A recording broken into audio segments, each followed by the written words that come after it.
The Korean Mafia boss slept with his wife's twin by mistake. What happened next destroyed everyone. The Korean Mafia boss woke up beside a woman he thought was his wife, reaching out to pull her close, until his fingers traced the smooth skin just below her collarbone, where a small crescent-shaped birthmark should have been. His hand froze. The warmth drained from his body as ice-cold realization flooded his veins. This woman lying naked beside him, her face peaceful in sleep, her breathing soft and steady, was not his wife. Lee Jun-ho bolted upright, his heart hammering against his ribs. The silk sheets fell away from his bare chest as he stared down at the woman. Same face, same smooth dark skin, same full lips, same delicate cheekbones, but no birthmark. The tiny crescent moon that he'd kissed 1,000 times, that marked his wife Amara as unmistakably his, was missing. "No," he whispered, his voice cracking. "No, no, no." The woman stirred, her eyes fluttering open. When she saw his expression, the horror and rage twisting his features, she didn't look confused. She looked guilty, and that guilt confirmed everything. "Who are you?" Junho's voice was deadly quiet now, the kind of quiet that preceded violence. His hand shot out, gripping her wrist hard enough to bruise. "Who the hell are you?" She flinched but didn't pull away. "I'm sorry," she whispered. "I'm so sorry." "Sorry?" He laughed, a bitter, broken sound. "You're sorry? I asked you a question. Who are you?" "Adiz," she said, tears streaming down her face. "I'm Amara's twin sister." The room spun.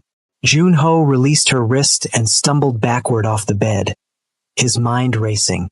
Twin sister. Amara had a twin sister. His wife had never mentioned a twin. Not once in 3 years of marriage. Not once in all their intimate conversations. Their whispered secrets in the dark. Their promises to never hide anything from each other. He grabbed his phone from the nightstand, his hands shaking as he pulled up his wife's contact. The call went straight to voicemail. He tried again. Voicemail. Again. Voicemail. "Where is she?" he demanded, turning back to Adiz, who had wrapped the sheet around herself. "Where is my wife?" "At the hospital," Adiz said quickly. "There was an emergency surgery. She called me because she knew you'd be coming home and she didn't want you to be alone. She asked me to wait for you, to make sure you ate something, to tell you she'd be home as soon as she could. So you decided to sleep with me instead?" The words came out like venom. "You were drunk," Adiz said, her voice breaking. "You came home and you thought I was her and I tried to tell you. I swear I tried. But you weren't listening and then you kissed me and I couldn't. Get out." Junho's voice was steel. "Get out of my house before I do something we'll both regret." Adiz scrambled to gather her clothes, pulling them on with shaking hands. At the door, she turned back. "Please don't tell her. Please. It'll destroy her. You should have thought of that before you betrayed your own sister." He turned away from her, unable to look at her face, that face that was so heartbreakingly similar to the woman he loved. "Get out." The door closed behind her with a soft click. Junho sank to his knees on the cold marble floor, his head in his hands. What had he done? What had they done? Before we dive deeper, let us know in the comments where you're watching from. We'd love to hear from you. And if you're new here, hit that subscribe button right now so you never miss any of our upcoming videos. Trust me, you don't want to miss what happens next. Lee Jun-ho was not a man who made mistakes. In the treacherous world of organized crime, mistakes got you killed. He'd built his empire from nothing, clawed his way up from the streets where his mother had abandoned him when he was 7 years old. He'd learned early that trust was a luxury he couldn't afford, that love was a weakness that would be exploited, that the only person he could rely on was himself. And then he'd met Amara. She'd been working the night shift at Seoul Central Hospital when one of his men had been brought in with a gunshot wound. While other nurses had whispered and stared with fear in their eyes, Amara had looked at him, standing there in his blood-stained suit, and she hadn't flinched. She'd simply asked him to wait outside while she worked. He'd never forgotten that moment. Her calm in the face of his violence. Her dedication to saving a life, even when that life belonged to a criminal.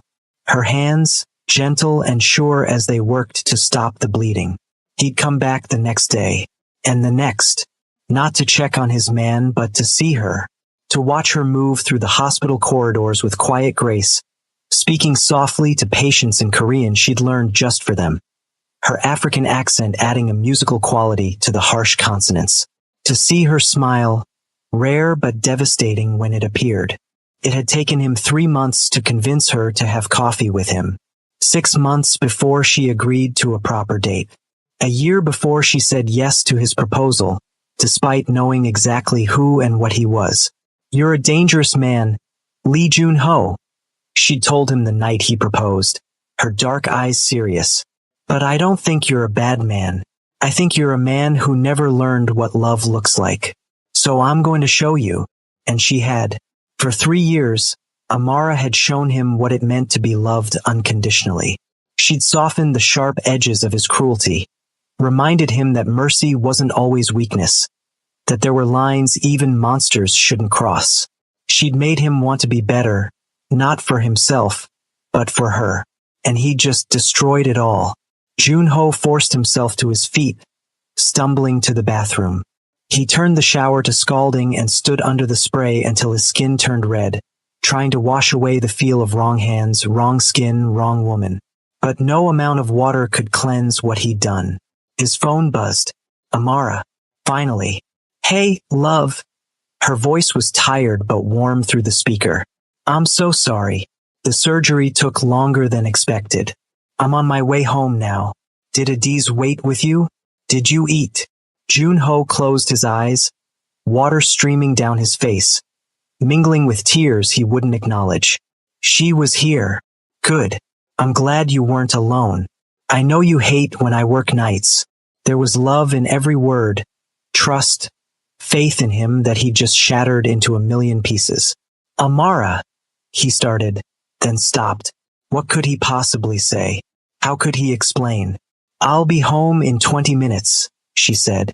"I love you." The line went dead before he could respond, before he could confess, before he could beg for forgiveness he didn't deserve. Jun-ho dressed mechanically, his mind racing through options. He could lie, say nothing happened. Adiz had left before anything could occur. It would be easy. Amara trusted him completely. She would never question it. But he'd built their marriage on honesty, even when that honesty revealed the darkest parts of himself. She knew about the kills, the torture, the crimes that would haunt most people's nightmares. And she'd stayed. She'd chosen him anyway. He couldn't lie to her. Not about this. He was sitting in the living room, staring at nothing, when she came through the door. The early morning sun was just beginning to rise, painting the room in shades of gold. She looked exhausted, still in her scrubs, her natural hair pulled back in a bun, but she smiled when she saw him. "You waited up," she said, dropping her bag and moving toward him. "You didn't have to do that." Jun-ho stood, putting distance between them before she could touch him. Her smile faltered. "What's wrong?"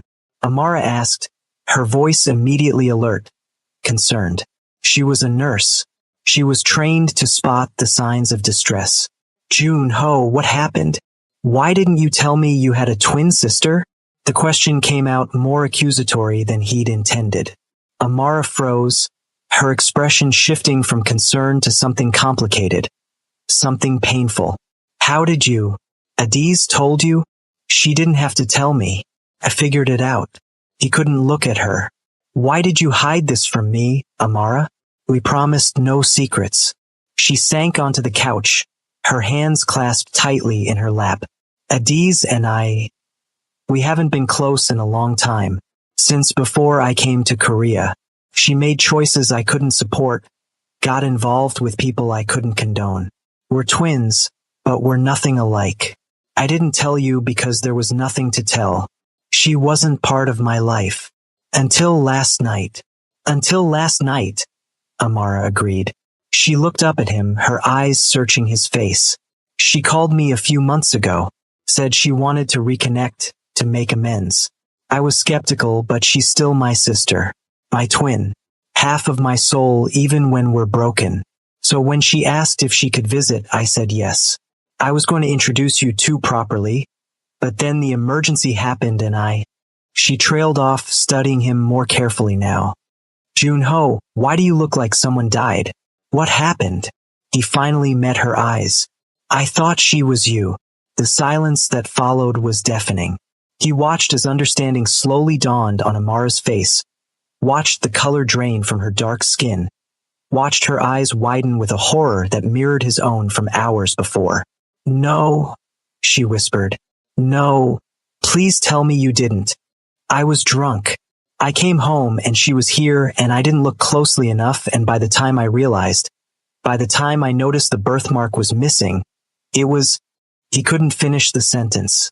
Amara stood up slowly, backing away from him like he was a stranger, like he was dangerous. You slept with my sister. I thought she was you. You slept with my sister. Her voice cracked, rising to a scream. How? How could you not know the difference? How could you not feel that she wasn't me? I was drunk, Amara. I wasn't thinking clearly. I just saw your face and My face. She laughed, a broken, terrible sound. My face. Is that all I am to you? Just a face?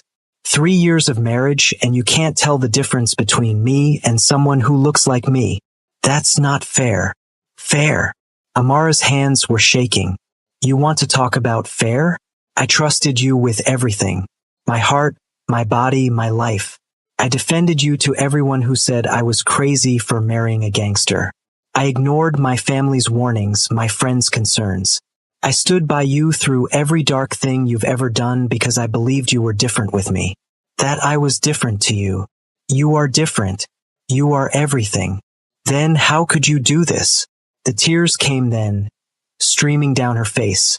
How could you touch her thinking she was me? How could you not know? Junho had faced down rival gangs, survived assassination attempts, stared into the eyes of men as he ended their lives. But nothing had ever broken him the way his wife's tears did in that moment. I'm sorry, he said, the words pathetically inadequate. Amara, I'm so sorry. She shook her head, wrapping her arms around herself. I need you to leave. This is my house. I don't care. I can't look at you right now. Please, just go.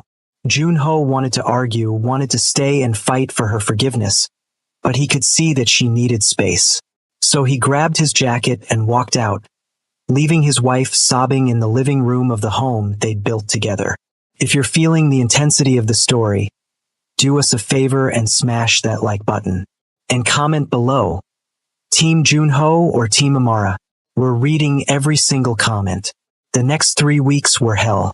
Junho threw himself into work, taking meetings with brutal efficiency, closing deals with more violence than necessary. His men learned to stay out of his way. The ones who didn't learned the hard way that their boss's mercy had evaporated along with his happiness. He called Amara every day. She never answered. He sent messages. They went unread. He tried to come home, but she'd changed the locks. Finally, she agreed to meet him at a cafe. Neutral ground. She looked thinner, he thought, when she walked in. The light had gone out of her eyes. Thank you for meeting me, he said as she sat down across from him. I'm not here to reconcile, she said flatly. I'm here because we need to talk. I'll take whatever you're willing to give me. Amara pulled out her phone and slid it across the table. On the screen was a text message from Adiz. Junho's blood ran cold as he read it. I'm pregnant. It's his. What do I do? He looked up at Amara, whose expression was carefully blank. When did you get this? Yesterday. She sent it to me thinking she was texting a friend. Wrong contact, but very enlightening. Amara's voice was steady, controlled. Too controlled. Is it true? Could she be pregnant with your child? I don't know. Junho's mind was racing. It was one time, One mistake. But yes, it's possible. One mistake, Amara repeated. One mistake that's now growing inside my twin sister. What do you want me to do? I want you to fix this. For the first time, emotion crept into her voice. I want you to make it so this never happened. I want to go back to before that night, and I want you to look at her face and see that she's not me. But we can't do that, can we? So instead, I have to live with the fact that my husband slept with my sister, and now she's carrying his baby while She stopped, biting her lip. While you what? Junho leaned forward. Amara shook her head. It doesn't matter. It matters to me. Everything about you matters to me. You have a funny way of showing it. She pulled her phone back. Adiz texted me this morning. She wants to talk. All three of us. She's coming to the house tonight at 8.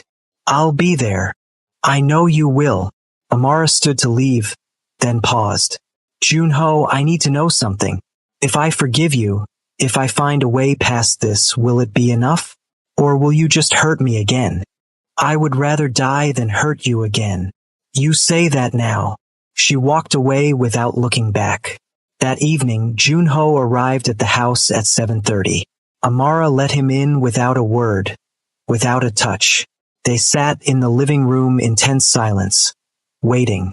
Adiz arrived exactly at 8. When she walked through the door, Junho could see the differences now. How had he ever confused them? Adiz's eyes were harder, calculating. Her smile was practiced, not genuine. She moved with a confidence that bordered on arrogance, while Amara's grace came from humility and strength. Thank you both for agreeing to see me, Adiz said, sitting down in the chair across from them. You're pregnant, Amara said bluntly. Is it his? Adiz's hand moved instinctively to her still flat stomach. Yes. How do you know for sure? Junho demanded. It's only been 3 weeks. I took a test. 3 tests. All positive. Adiz looked between them. I know this is complicated. Complicated. Amara laughed bitterly. That's one word for it. I never meant for this to happen, Adiz continued. That night, I really did try to tell him I wasn't you. But then, I don't know. It just happened. Things like this don't just happen, Junho said coldly. You made a choice. We both did. And now we all have to live with the consequences. What do you want? Amara asked her sister. Money? For him to claim the child? What? Adiz's expression shifted to something that might have been hurt if Junho believed she was capable of genuine emotion. I want my sister back. I want us to be a family again. I thought if you saw that I could give you something you couldn't, maybe you'd forgive me. Give me something I couldn't? Amara's voice was dangerously quiet. What are you talking about? A child, Adiz said. You've been trying for years, haven't you? I've seen the fertility clinic bills in your mail, the negative pregnancy tests in your bathroom trash. You can't have his baby, but I can. I thought maybe that would make this easier. Junho watched his wife's face crumble, watched 3 years of private pain and silent disappointment written across her features. He'd known she wanted children. They'd talked about it. But he hadn't known about the clinic visits, the tests. She'd kept that pain private, not wanting to burden him. Get out, Amara whispered. Sister, get out. Amara was on her feet, her whole body shaking with rage. You sleep with my husband, get pregnant with his child, and then you stand there and throw my infertility in my face like it's some kind of gift you're giving me? Get out of my house. I'm not leaving until we figure this out, Adiz said, standing her ground. That's when Junho saw it. The calculation in her eyes. The way she'd positioned herself between them and the door. The way her hand kept moving to her purse, checking something inside. Years of surviving in the criminal underworld had given him instincts that rarely failed. And right now, those instincts were screaming danger. He moved fast, grabbing Adiz's purse before she could react. Inside, he found a recording device still running. What is this? He demanded, holding it up. Adi's face paled. I can explain. Explain what? That you're recording us? Why? But even as he asked, the pieces were falling into place. The convenient pregnancy, the timing, the way she'd manipulated the situation to get them all together. Who are you working for? Jun-ho. What are you talking about? Amara asked, confused. Your sister isn't here to reconcile, he said, his voice ice cold. She's here to gather information. Aren't you, Adiz? Adiz lunged for the door, but Jun-ho was faster. He grabbed her arm, spinning her around. Who sent you? The Yakuza? The Chinese? Who? Let me go. Adiz struggled against his grip. Tell me the truth. Now, or I'll. You'll what? Adiz spat. Kill me? In front of your wife? I don't think so. You used me to get to him, Amara said slowly, understanding dawning. This whole reconciliation, coming to Korea, all of it. You were always working for someone. That night, you sleeping with him, that wasn't a drunken mistake. You planned it. Adiz stopped struggling, a smirk crossing her face. You always were the smart one, sister. Too bad you're naive. Did you really think I came halfway across the world just to make amends? I needed access to his operation, his contacts, his weaknesses. And the best way to do that was through you. But the pregnancy is real, Adiz said. That part wasn't planned. But it does complicate things, doesn't it? You can't kill me now, Jun-ho. I'm carrying your child. Your heir. And my employers are very interested in having leverage over the great Lee Jun-ho. Jun-ho's grip tightened. Your employers. The Tanaka family. Adiz's smirk confirmed it. The Tanaka family was one of the most powerful Yakuza organizations, and they'd been trying to muscle into his territory for years. Jun-ho had pushed back hard, bloodily. He'd made enemies. This was all a setup, Amara said, sinking onto the couch. You used our connection, our blood, to destroy us. I used what I had, Adiz said coldly. And honestly, sister, you made it so easy, so trusting, so desperate to have your family back that you never questioned why I reached out after all these years. You never wondered what I really wanted. Drop a comment right now if you saw this betrayal coming. And if this story is keeping you hooked, hit that subscribe button because it's about to get even more intense. Jun-ho released Adiz, taking a step back. His mind was working through options, strategies, ways to turn the situation to his advantage. How much do they know? Enough, Adiz said, rubbing her arm where he'd grabbed her. Your supply routes, your money laundering operations, your contacts in the police force. They've been very pleased with my work. And the baby? Is that part of the plan too? Like I said, that was an accident, but a useful one. They won't let you touch me now. I'm too valuable. You assume I need their permission. Jun-ho's voice was deadly quiet. Jun-ho, no. Amara stood up, placing herself between her husband and her sister. I know what you're thinking. Don't do it. She betrayed us. Both of us. She's still my sister. My twin. Half of my soul. Remember? Amara looked at Adiz, pain written across her face. Why? Why would you do this? I know we haven't been close, but this is beyond betrayal. This is destruction. For a moment, just a moment, something flickered in Adiz's eyes. Regret? Guilt? But it was gone as quickly as it appeared. You left, Adiz said quietly. When our parents died, when I needed you most, you left Nigeria and came here. You built a new life, found love, found purpose. And you forgot about me, your other half. You left me behind in the ruins of what our family used to be. I asked you to come with me, Amara said, tears streaming down her face. I begged you to leave to start over, but you chose to stay. You chose the violence, the crime, the path that led you here. Because I had nothing left. Adiz's composure cracked. You were always the good one, the smart one, the one everyone loved. And when they died, you got to escape. But me, I had to survive. and the Tanaka family offered me a way out. They offered me power, money, a purpose. They offered you revenge, Junho said. Against your sister who left you. Against me for taking her from you completely.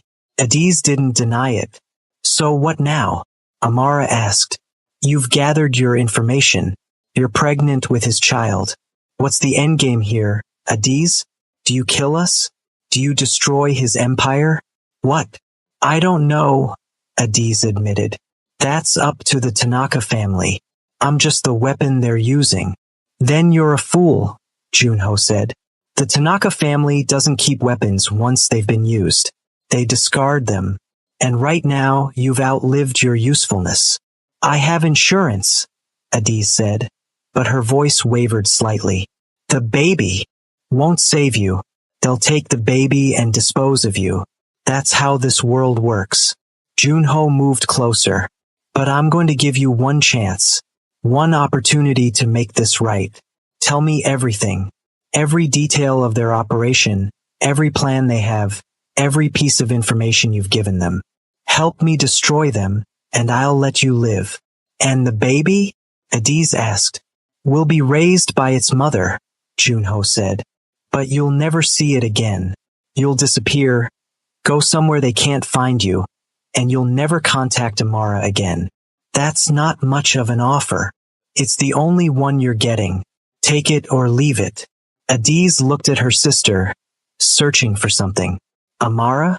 You're just going to let him banish me? You betrayed me, Amara said softly.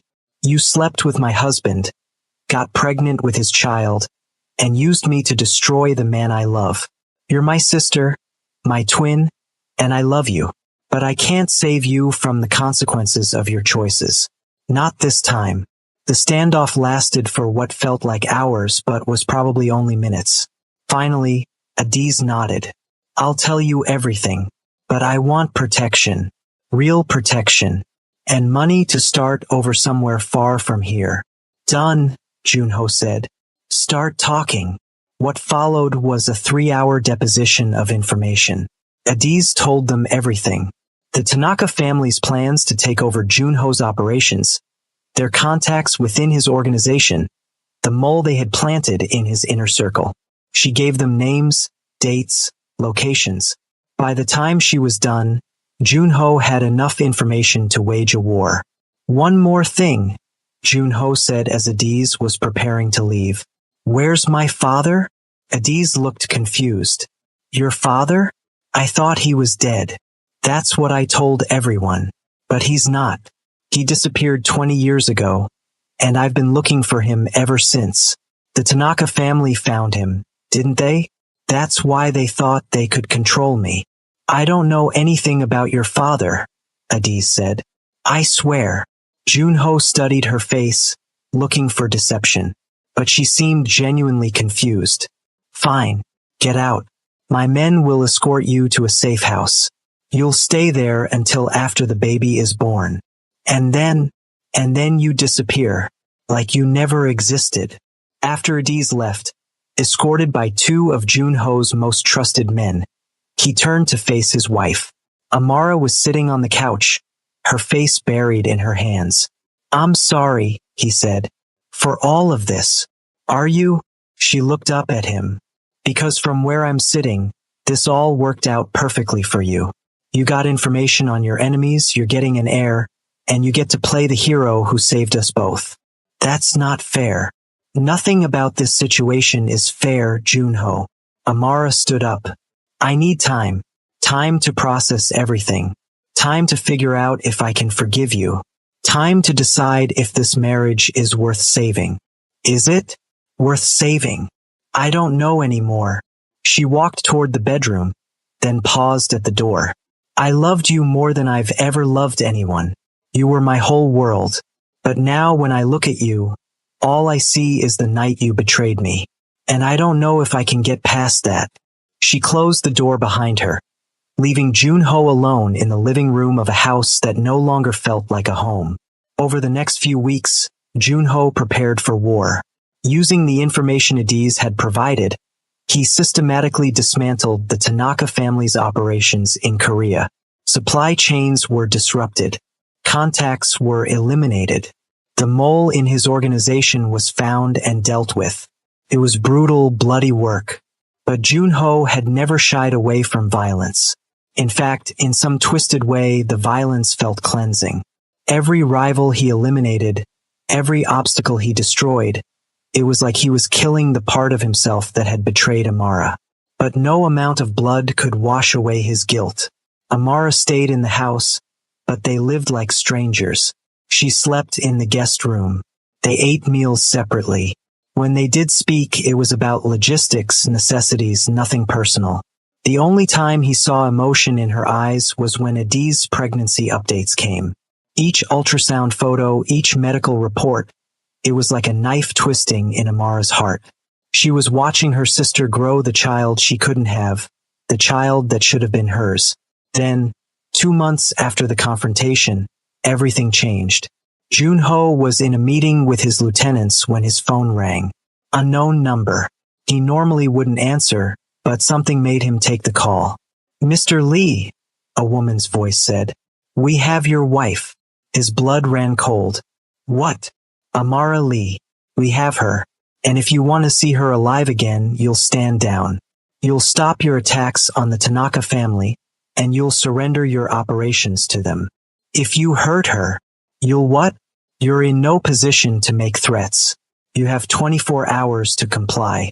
We'll be in touch with instructions." The line went dead. Junho was out of his chair and moving before his lieutenants could react. "Find her. Now, I want every resource we have dedicated to finding my wife. And someone get Adiz on the phone. Now." But when they went to the safe house where Adiz was being kept, she was gone. The guards were dead, their throats cut with professional precision. "It was a setup," one of his men said. "She played us. She gave us just enough information to make us think we were winning, and then she led us into a trap." "Find her," Junho ordered. "Find both of them." For 3 days they searched. Junho barely slept, barely ate. He mobilized every contact, called in every favor, used every piece of leverage he had. But Amara had vanished. On the 4th day, he received a video file. His hands shook as he opened it. Amara was tied to a chair in what looked like a warehouse. Her face was bruised, her lips split, but her eyes were defiant, unbroken. "Junho," she said, looking directly at the camera. "Don't give them what they want. Don't surrender. I knew the risks when I married you. I knew this day might come. So don't you dare let them win because of me. Do you hear me? Don't you dare." The figure moved into frame. Adiz, her pregnant belly visible now. She placed a gun to Amara's head. "You have 12 hours, Adiz said. "Stand down or she dies." The video ended. This story is far from over, and if you want to see how this ends, you need to hit that subscribe button right now. Comment below. Will Amara survive? We need to know what you think. Junho made his decision in the span of a heartbeat. He called the Tanaka family back. "I accept your terms," he said. "I'll surrender everything. Just let her go." "Smart choice," the voice said. "Bring all your operation details to the following address. Come alone. And Mr. Lee, if we see any of your men, if we suspect any kind of ambush, your wife dies." "Understood. Understood." Junho prepared the documents they'd requested, real enough to seem legitimate but missing the key pieces that would actually give them control. It was a gamble. If they checked too closely, they'd know. But he was betting they'd be too arrogant to verify everything immediately. The address they'd given him was a cliffside warehouse on the outskirts of Seoul. Perfect for an ambush. Perfect for disposing of bodies. Junho came armed but concealed his weapons carefully. Inside the warehouse, Amara was still tied to the chair. She looked worse than in the video, more bruised, more tired. But when she saw him, her eyes filled with fury. "You idiot," she said. "I told you not to come." "I don't take orders from you," he said, trying to keep his tone light. But his heart was breaking at the sight of her injuries. How touching, Adiz said, emerging from the shadows. Her hand rested on her swollen belly. 7 months pregnant now. The great Lee Junho, brought to his knees by love. My sister always did have a gift for taming monsters. You got what you wanted, Junho said, holding up the briefcase of documents. Let her go. Not yet. Adiz took the briefcase, passing it to one of the Tanaka family soldiers. We need to verify everything first. That wasn't the deal. The deal changed. Adiz moved closer to her sister. You know, Amara, I've spent the last few months thinking about that night. The night I slept with your husband. And I've realized something. I wasn't forced into it. I wasn't manipulated. I chose to do it. I chose to betray you. I know, Amara said quietly. I've always known. That's what hurts the most. Not that it happened, but that you chose it. Do you want to know why? Adiz leaned in close. Because for one night I got to be you. I got to be the loved one, the cherished one, the one who mattered. And it felt good, sister. Felt right. Like maybe the universe made a mistake and I was supposed to be you all along. The universe didn't make a mistake, Amara said. We both made choices. You chose darkness and I chose light. And now we're both living with the consequences. Philosophical until the end, Adiz said. That's what I always hated about you. Your certainty. Your moral superiority. There's nothing superior about me, Amara said. I'm just a woman who tried to do good in a world full of darkness. And I failed. I failed to save you. I failed to see what you'd become. I failed to protect myself from you. You failed at a lot of things, Adiz agreed. But you didn't fail at one thing. You didn't fail to make him love you. She gestured to Junho. He's here, willing to sacrifice everything. For you. That's real power, sister. The kind I could never have.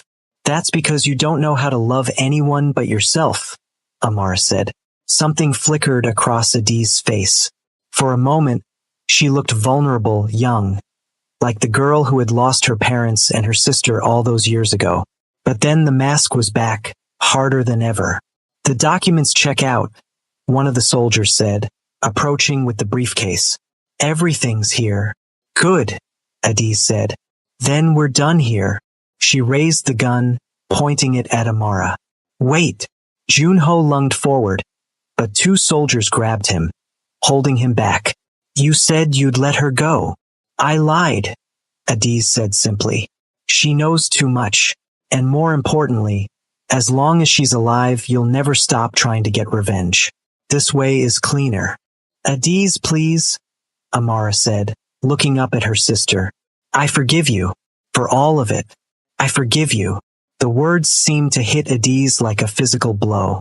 Her hand wavered, the gun shaking. Don't, she whispered. Don't say that. I forgive you, Amara repeated. You're my sister, my twin, and I love you. I always will. Stop talking. Adiz's voice cracked. Stop making this harder than it has to be. It doesn't have to be this way, Amara said. You can still choose differently. You can still. The gun went off, but not from Adiz's hand. One of the Tanaka soldiers had fired, the bullet striking Adiz in the shoulder. She dropped her gun, crying out in pain. You've served your purpose, the soldier said coldly. The boss doesn't need you anymore. What? But the baby will be taken care of by us. Without you. He raised his gun again, this time aiming for her head. Chaos erupted. Junho, seeing his moment, broke free from his captors and dove for Adiz's dropped gun. He fired 3 times, taking down 2 soldiers. The warehouse erupted in gunfire as his men, who had been positioned outside as backup against his orders, stormed in. In the confusion, Amara managed to free herself from the ropes.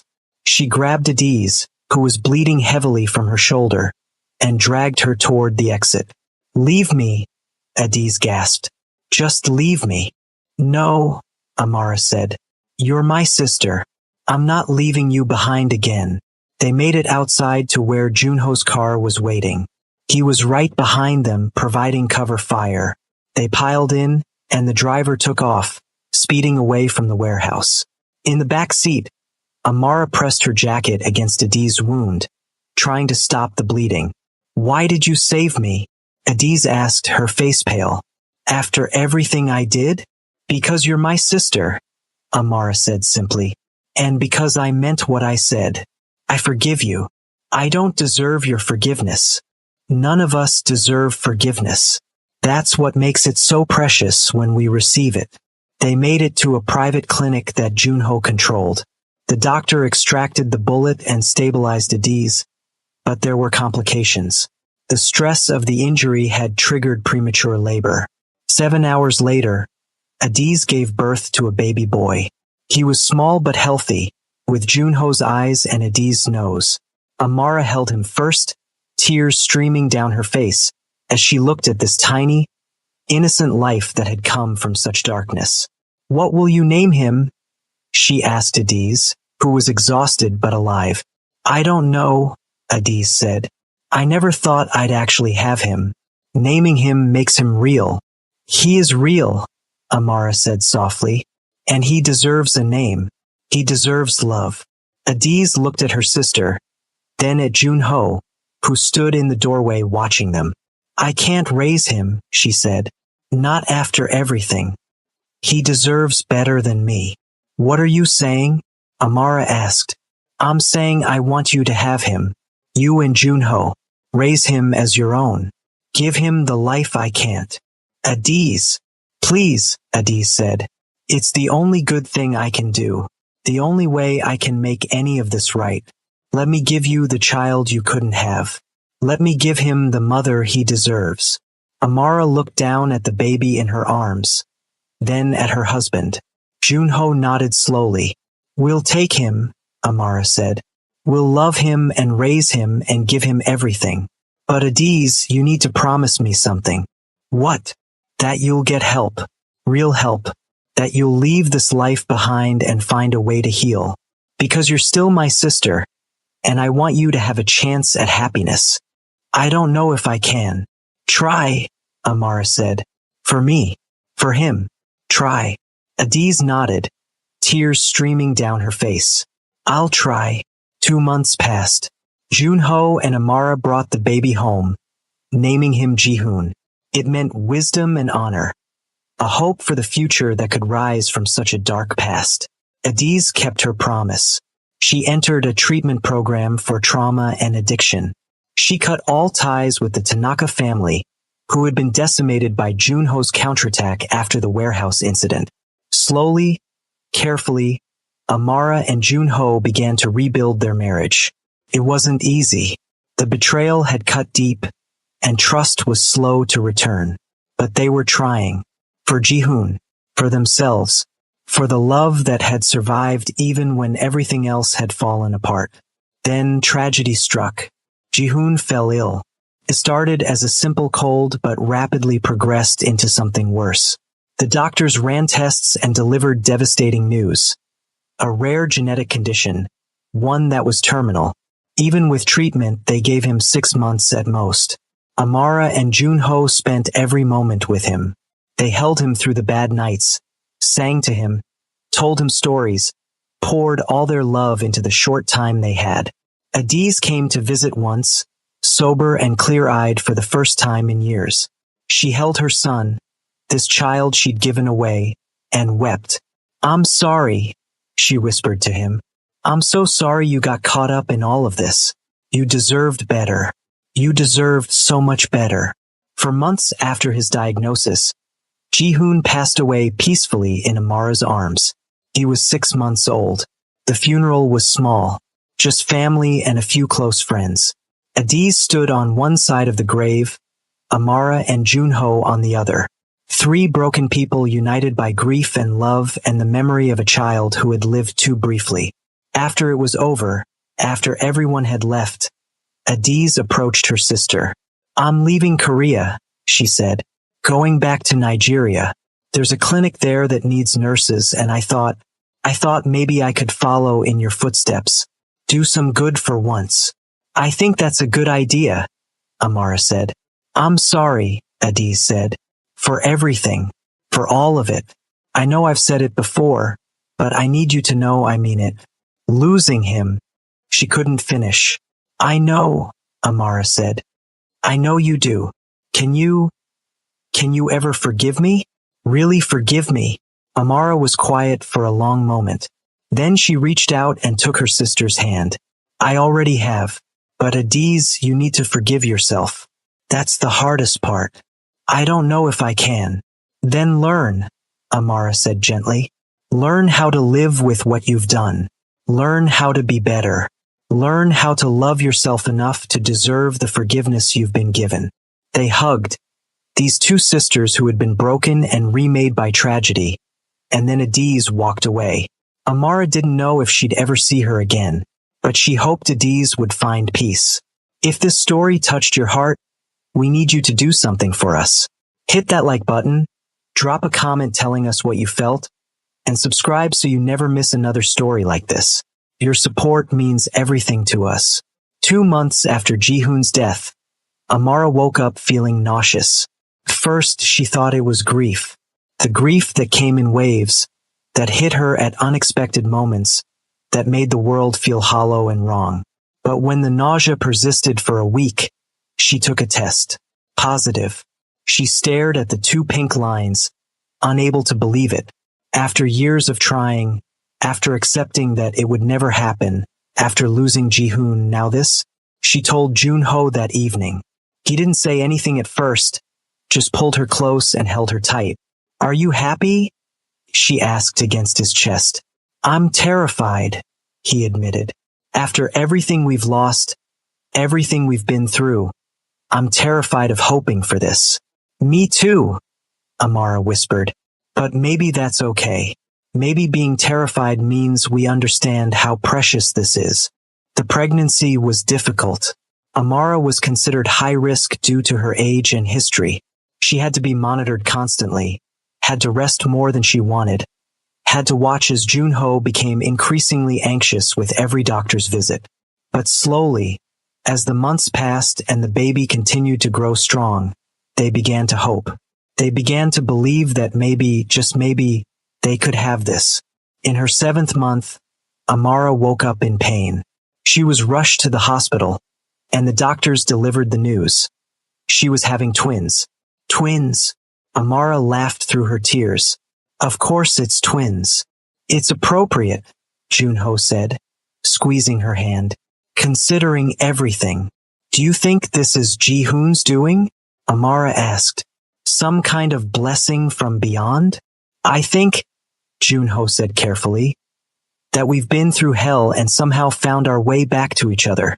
And if there are any blessings in this world, we've earned them. The labor was long and difficult. There were complications, moments when the doctors looked worried, times when Junho thought he might lose her. But Amara was strong. She'd survived betrayal, violence, grief, and loss. She could survive this. At sunrise, she gave birth to 2 healthy babies, a boy and a girl.